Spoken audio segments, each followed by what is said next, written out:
C'est bon. Chers téléspectateurs, bonjour. Bienvenue à votre émission Sans Tabou. Et notre invité du jour, c'est le président Modeste Bokadia, président du CDRC. Bonjour, monsieur le président. Bonjour, monsieur.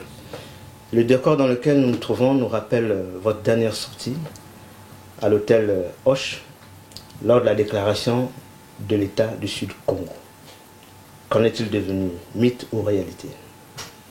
Écoutez, non, ce n'est pas un mythe, ni... c'est le titre d'un film, mythe ou réalité. Non, c'est une réalité.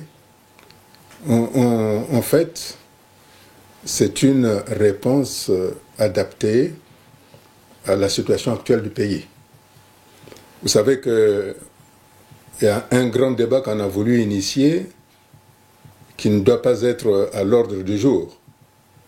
Le débat sur la Constitution. Parce que le principal intéressé, M. Sassou, n'a pas encore donné son point de vue là-dessus. Et donc, dès qu'il aura donné son point de vue là-dessus, ce débat pourra avoir lieu. Ceci pour vous dire que, par rapport à ceux qui proposent une alternance qui consiste à changer M. Sassou par quelqu'un d'autre pour continuer la même politique, qui est de maintenir le commandement civil et militaire à 98% de la même ethnie, c'est-à-dire les Moshi. Ceux qui proposent cela, lorsqu'ils vont être à la tête de l'État, comment vont-ils faire pour régler cette situation intenable qui consiste à remplacer les 98% du commandement civil et militaire du Congo? Et qu'est-ce que vous proposez en ce moment-là? Je pense que la solution actuelle que nous proposons au peuple congolais, qui se trouve au niveau de l'ONU, c'est justement l'État du Sud-Congo. L'État du Sud-Congo est la réponse à tout un ensemble de problématiques qui se posent dans notre pays pour éviter ce que l'on pourrait dire la chasse aux sorcières.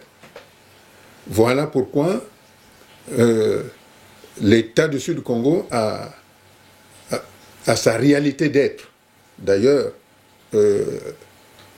l'État du Sud-Congo est né à la suite de la balkanisation des populations du Sud, comme l'a reconnu l'ambassadeur Henri Lopez, il y a quelques jours, moins d'une semaine, après qu'il ait été remercié par le pouvoir qu'il a servi depuis toujours, qu'il a servi depuis 1968, lorsque le Congo était sorti avec le premier coup d'État par la création du CNR, le Conseil national de la Révolution, qui a donné naissance au PCT.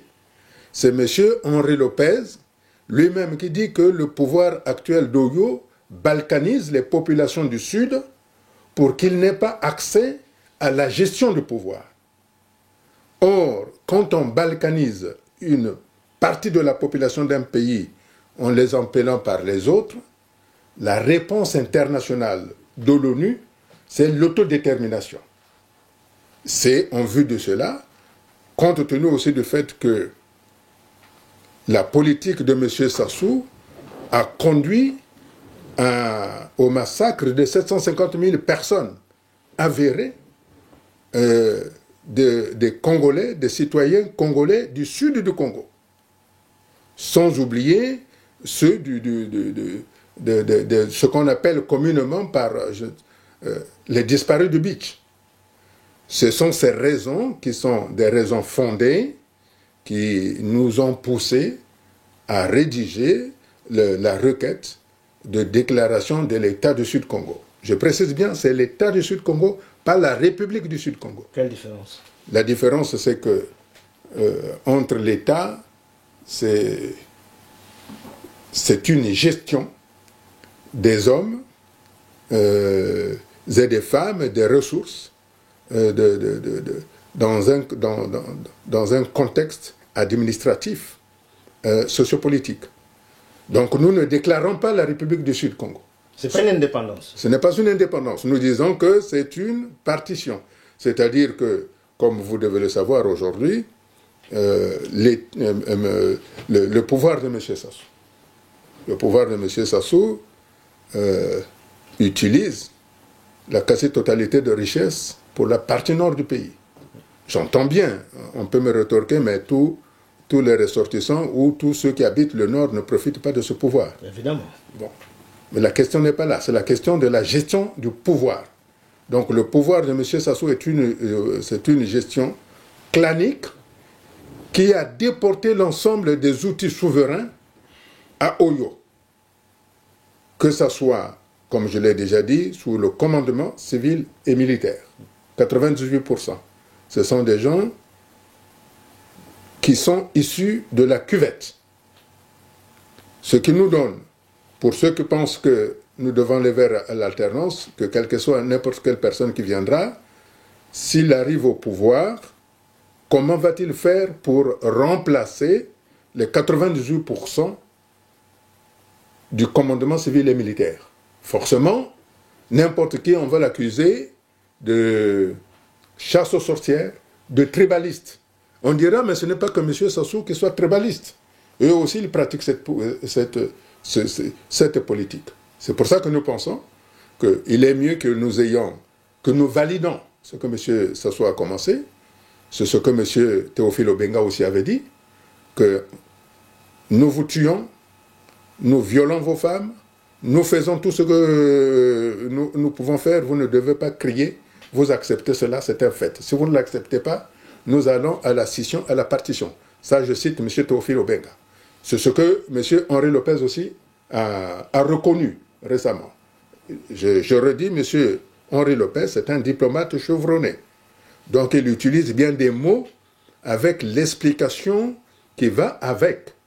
Nous pensons que pour éviter des drames inutiles entre le nord et le sud, nous devons être dans cette nouvelle configuration qui va être validée par les Nations Unies, qui a dû commencer les enquêtes préliminaires en vue d'adopter le dossier. Ah bon, sur le terrain? Sur le terrain.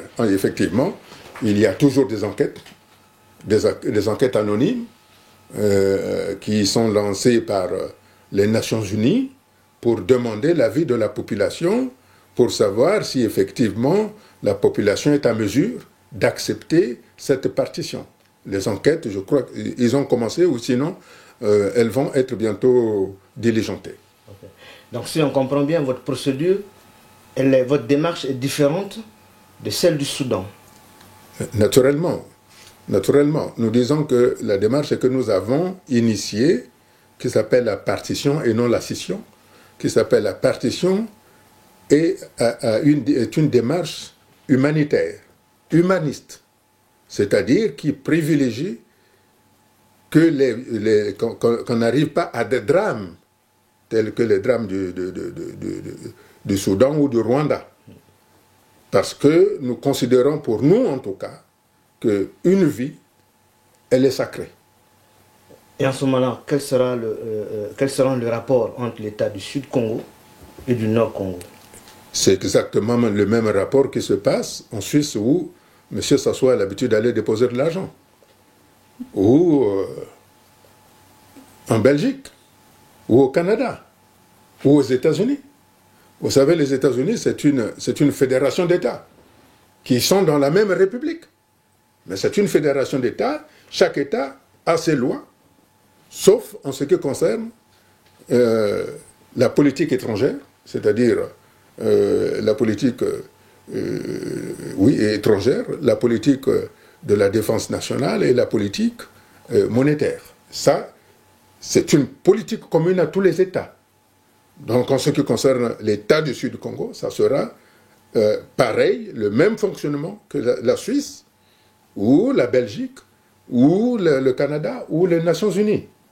Mais chacun devra d'abord développer, régler les problèmes cruciaux qui se posent dans chaque partie, dans chaque État. En ce qui nous concerne, nous avons beaucoup de difficultés puisque la partie sud du Congo a été soumise à d'intenses atrocités, notamment des viols qu'il faut régler. Il faut prendre ces gens-là en charge. Il y a des biens qui ont été détruits. Il faut les rembourser, ces biens-là. Et enfin, il n'y a aucune structure administrative ou économique dans la partie sud du pays. On me retorquera aussi que c'est la partie nord, mais ça ne me regarde pas. Ça regarde l'actuel président du nord du Congo. Comme vous devez le savoir, que lors de la venue de M. Sassou en France... Permettez, l'actuel président du nord Congo. Naturellement. Pourquoi vous dites ça? Mais parce que quand il est venu en France, M. Sassou, quand il a été reçu à Orly, à l'aéroport international d'Orly, en visite officielle, il n'a pas été reçu avec les drapeaux du Congo vert, jaune, rouge. Il a été reçu avec les drapeaux de la République populaire du Congo.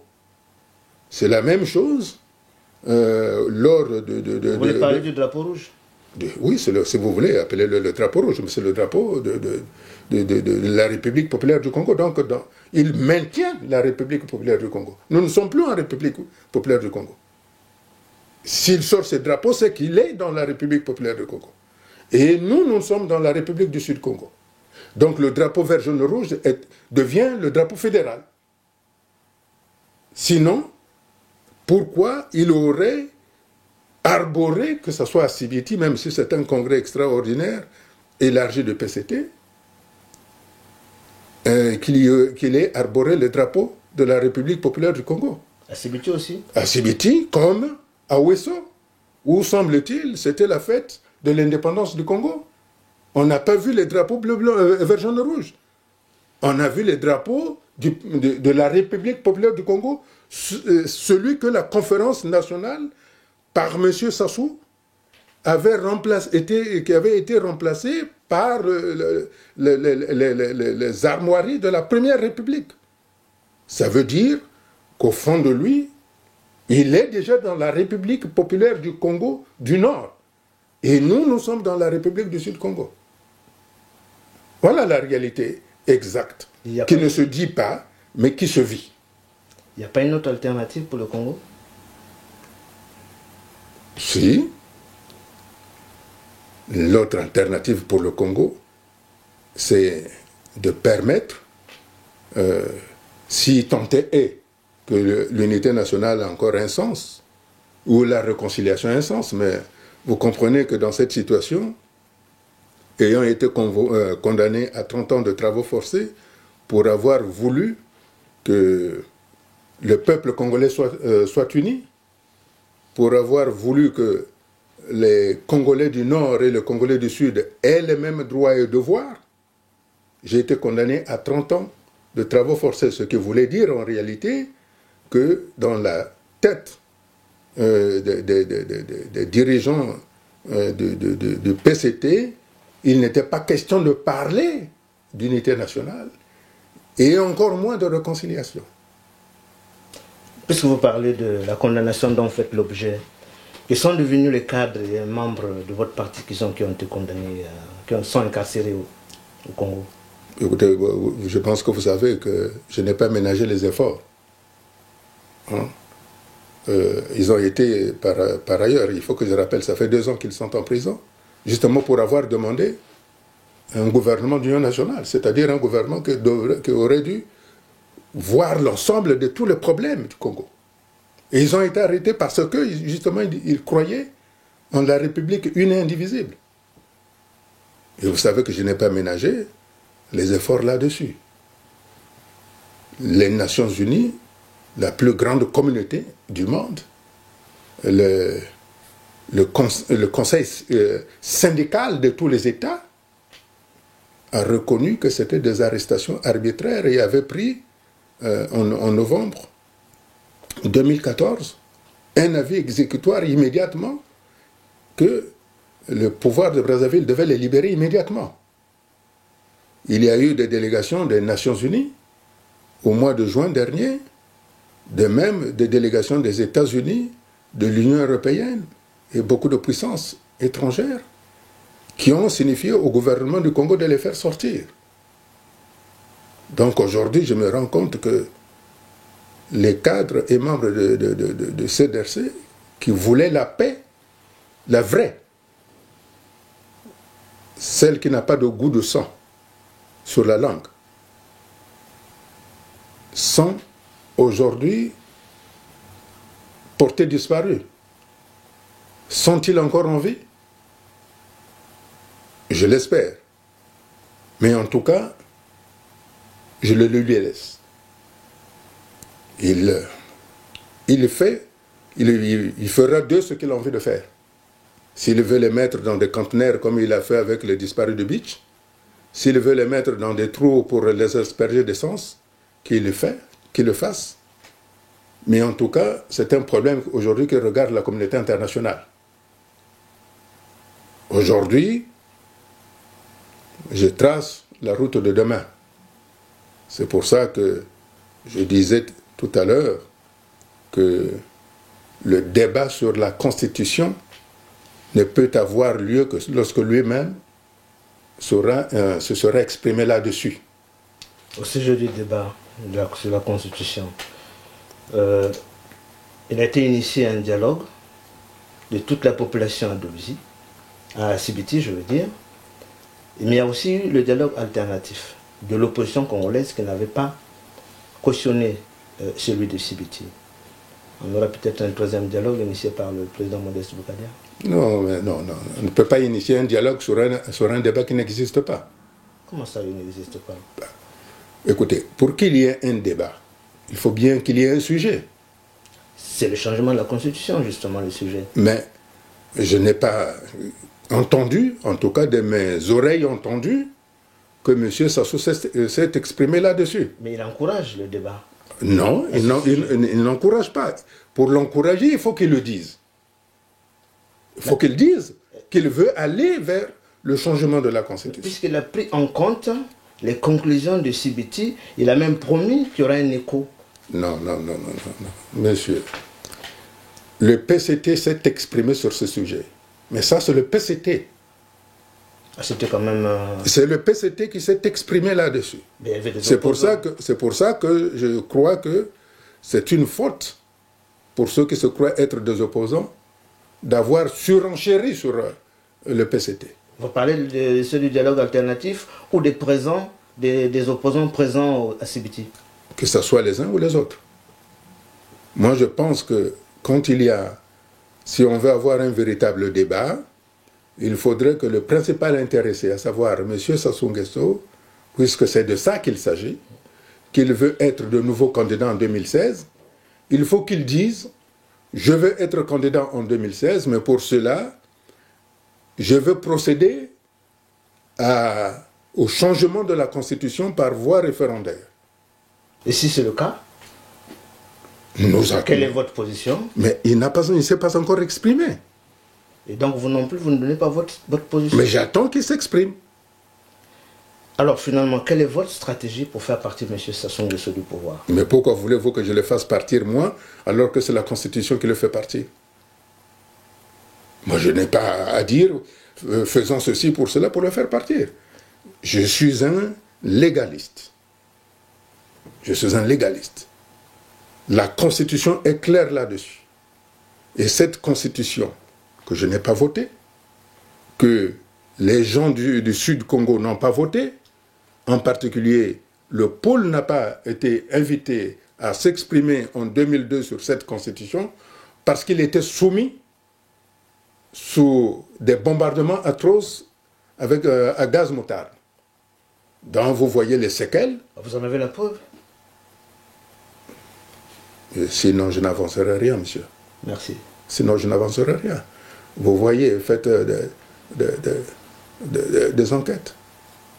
Toutes les populations de ceux qui ont subi cette guerre, ils ont une dentition, une mauvaise dentition. Ils ont des yeux qui picotent. Ils ont tous des cyanites, des sciatiques. Ce sont les conséquences de la bombe gaz moutarde. C'est pas moi qui l'invente. Et enfin, donc je disais que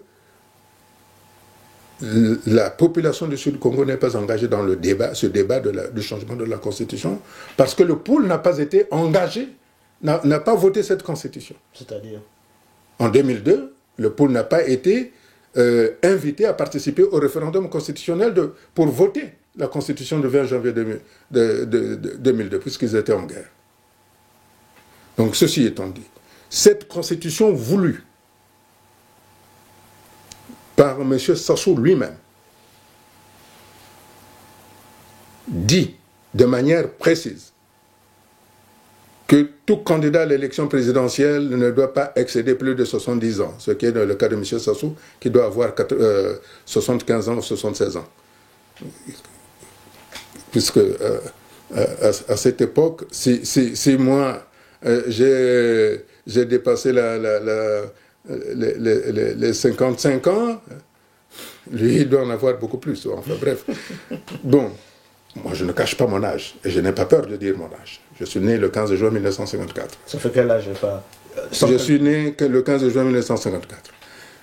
Ceci étant dit, cette même constitution dit ceci, qu'on ne peut pas briguer un troisième mandat. Le président de la République élu par rapport à cette constitution doit exercer au maximum 2 mandats. C'est sa propre constitution. Oui. Alors, je comprends très bien. Mais la population demande qu'il change pour lui permettre de continuer ce qu'il a engagé. Non, vous n'allez pas me refaire le coup. Je vous restitue le discours officiel. Mais vous savez, en 2009, quand j'étais candidat, il y avait des gens qui parcouraient les régions pour dire « Ah non ». Ils donnaient l'argent aux populations en disant « Ah non, voilà nos contributions, monsieur le président, vous n'avez pas d'argent, voilà l'argent de la campagne. » Et puis il avait dit « Voilà, c'est le peuple qui veut que je devienne candidat. » Mais vous savez, une ficelle, ça s'use quand même. Hein? Je crois qu'à un moment donné, il faut savoir être adulte.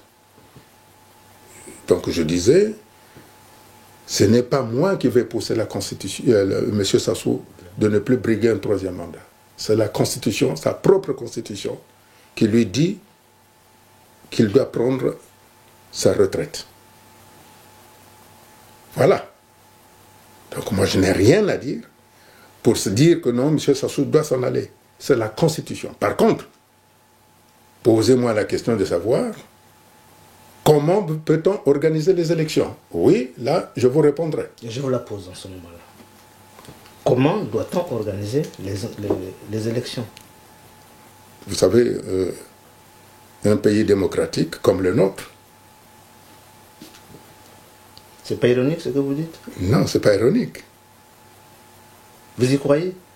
Mais bien sûr, j'y crois. J'y crois. C'est pour ça que, compte tenu des difficultés que nous avons connues, la guerre, les guerres successives, qu'il est temps, si tant est que l'opposition veuille bien le changement. Si l'opposition qui est aujourd'hui au Congo, qui veut véritablement le changement, c'est-à-dire améliorer les conditions de vie des Congolais, il y a lieu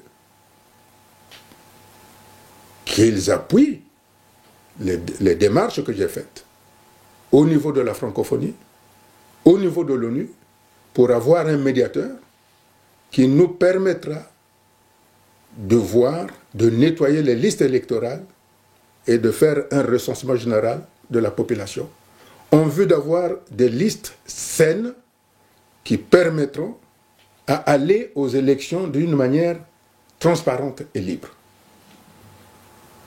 Cette position de dire qu'il y a de l'alternance risque de nous renvoyer à l'époque où les membres fondateurs du PCT qui s'étaient créés, qui ont fait dissidence sans remettre les cartes du PCT en créant l'UPADES, quand ils ont pris le pouvoir en 1992, ils ont commencé à dire « c'est notre tour ».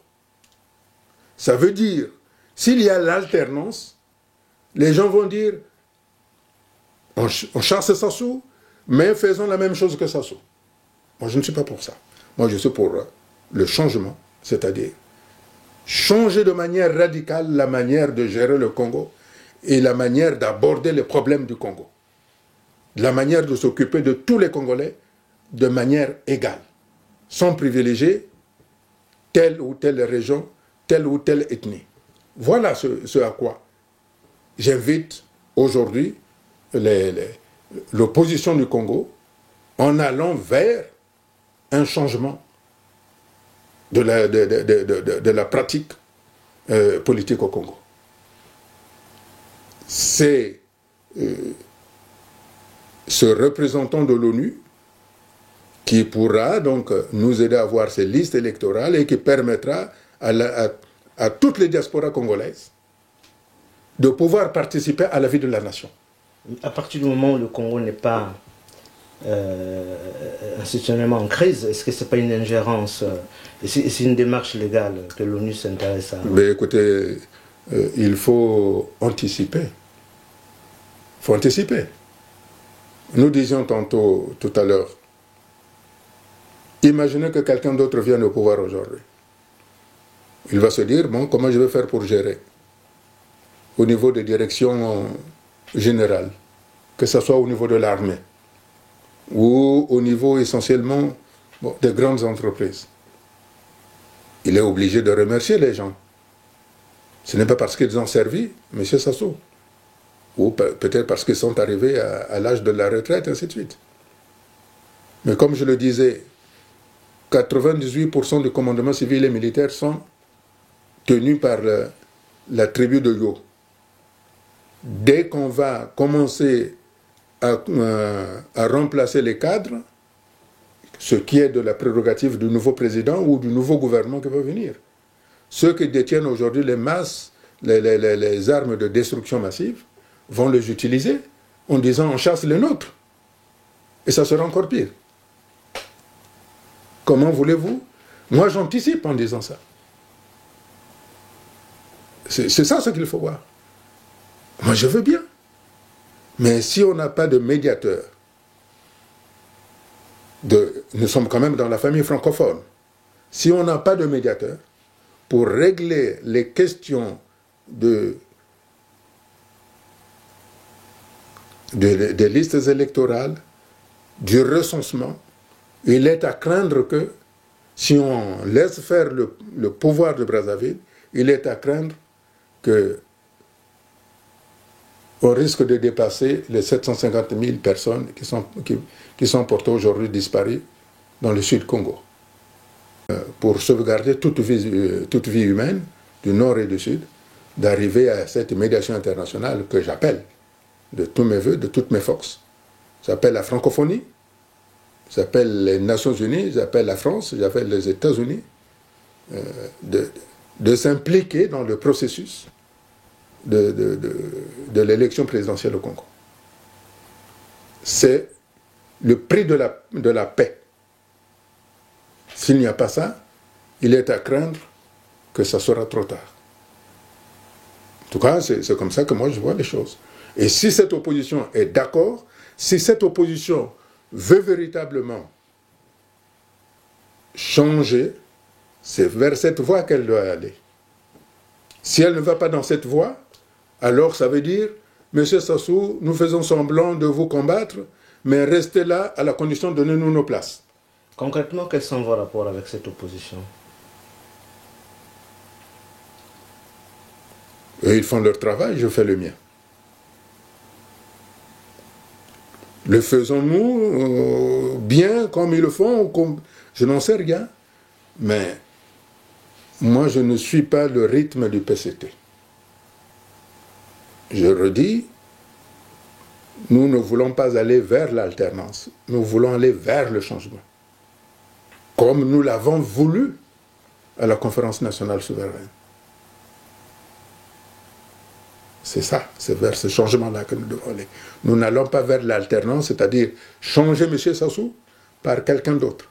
C'est comme balayer une maison, les fenêtres fermées, la poussière se lève, mais elle retombe. Mais si la personne qui remplace M. Sassou est de l'opposition?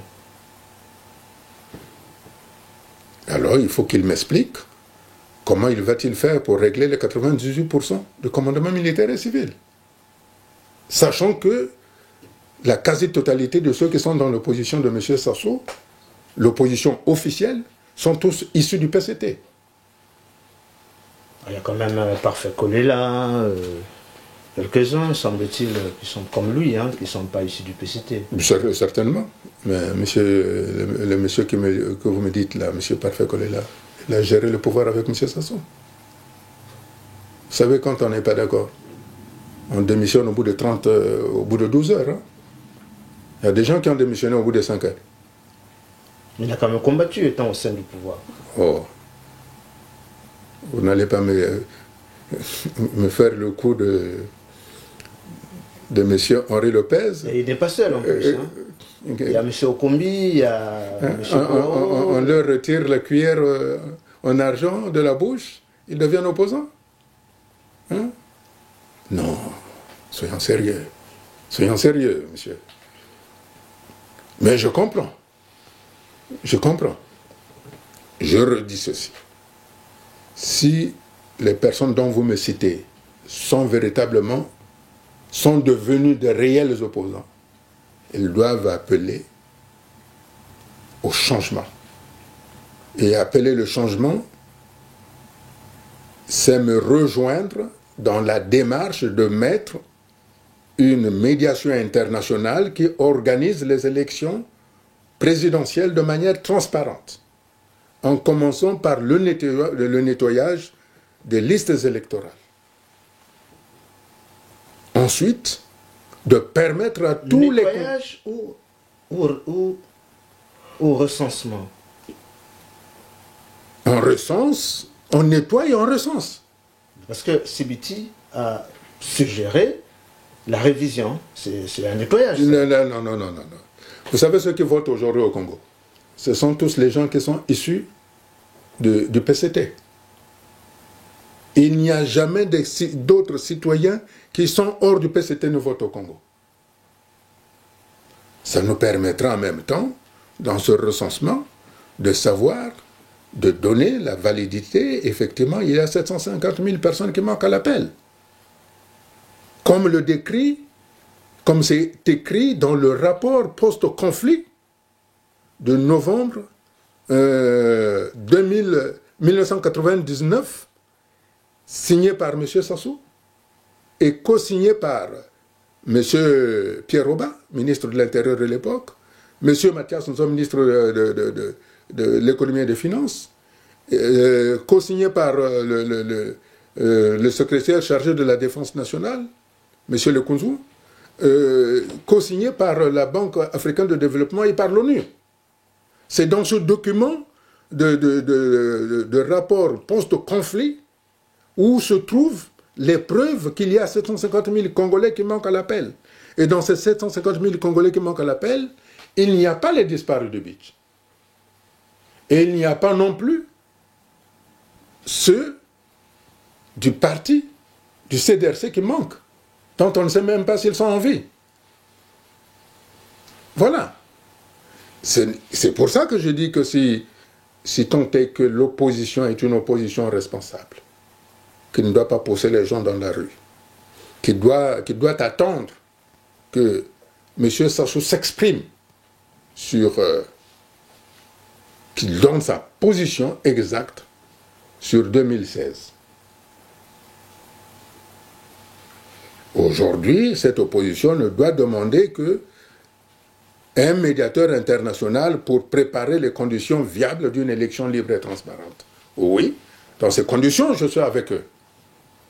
Dans le cas contraire, ils font le jeu de M. Sassou, disant non, pas de débat, non, nous ne voulons pas de la Constitution. Et puis M. Sassou va dire l'opposition a déjà pris part au débat sur la Constitution, sur le changement de Constitution, je prends acte.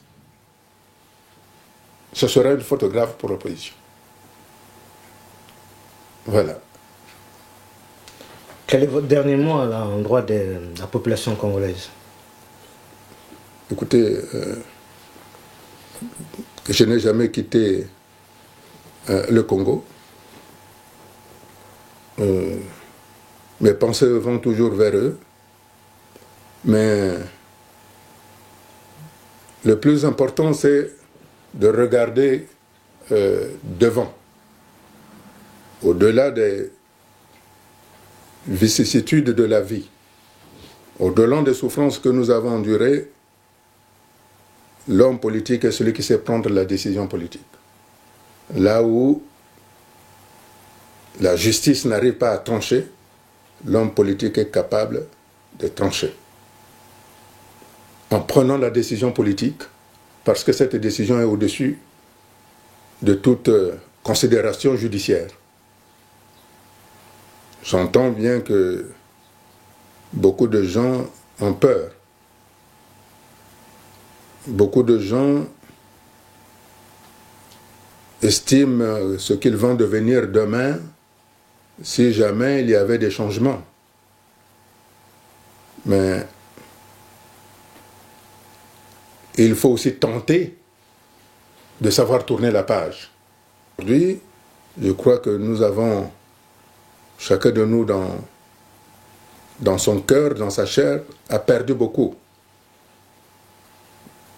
C'est parce que nous avons perdu beaucoup que nous sommes capables de nous transcender, de tourner la page pour pouvoir regarder demain, pour sauver ce qui nous est commun à tous.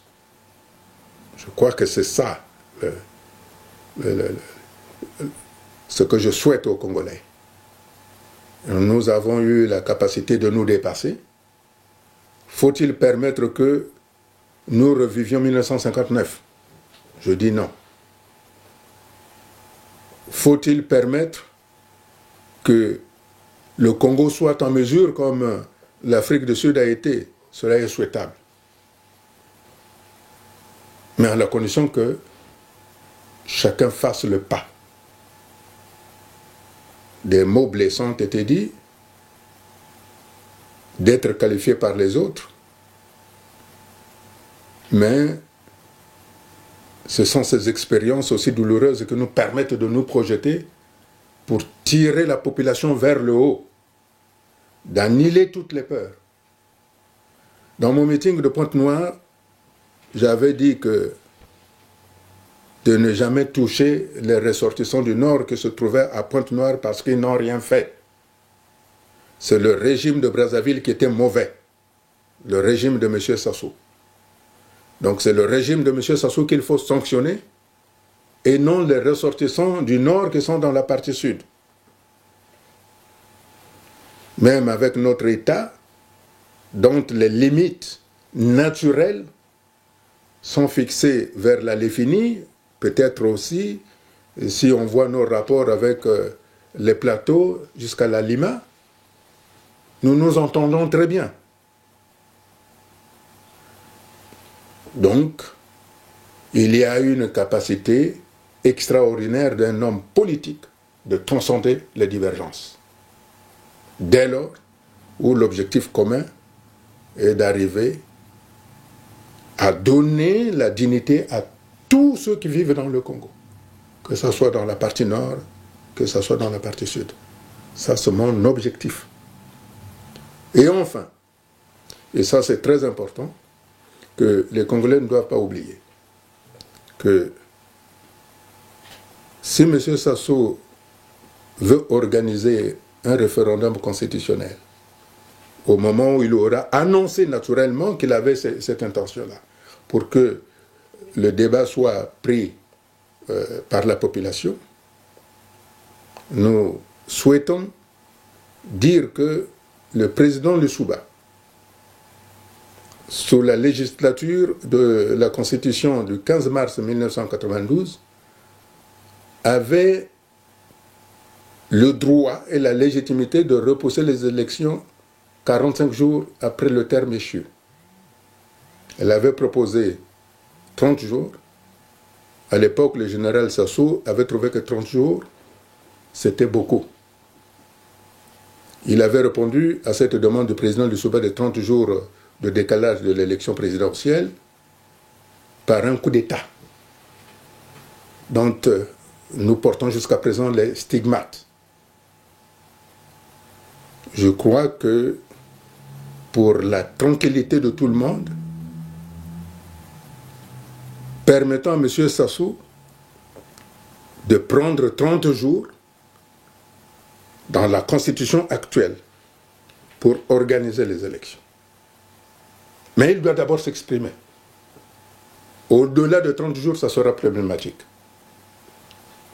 C'est pour ça que je pense que chacun de nous doit se lever pour regarder de l'avant.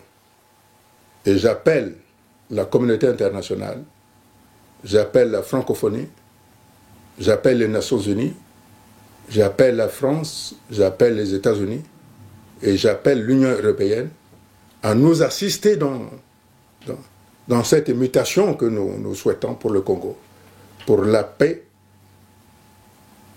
dans la zone Afrique centrale. Parce que si le Congo brûle, il est à craindre que le Tchad, le Centrafrique, le Gabon, le Cameroun, l'Angola ne prennent feu. C'est pour ça que j'ai toujours proposé que le Congo doit jouer son rôle moteur de stabilisateur de l'Afrique centrale. Et ce rôle-là doit être porté par un homme politique capable de se transcender. Et je crois aussi qu'il est temps pour le Congo de mettre fin aux présidents militaires qui sont tous toujours issus de la cuvette. Aujourd'hui, les militaires doivent regagner les casernes de manière claire et les politiques doivent garantir tous les militaires, quel que soit ce qu'ils ont fait, qu'ils exercent leur fonction, leur métier dans les limites de la loi, en se mettant au service d'un peuple, au service d'un pays, au service d'une nation. Voilà le message que je souhaitais, le dernier mot que j'adresse au peuple congolais, de regarder devant, parce que l'avenir, nous la construirons ensemble, eux et moi, pour la tranquillité, la stabilité et la paix. Merci, Monsieur le Président. Chers téléspectateurs, nous sommes arrivés à la fin de notre émission. Nous allons nous retrouver prochainement sur ce même plateau.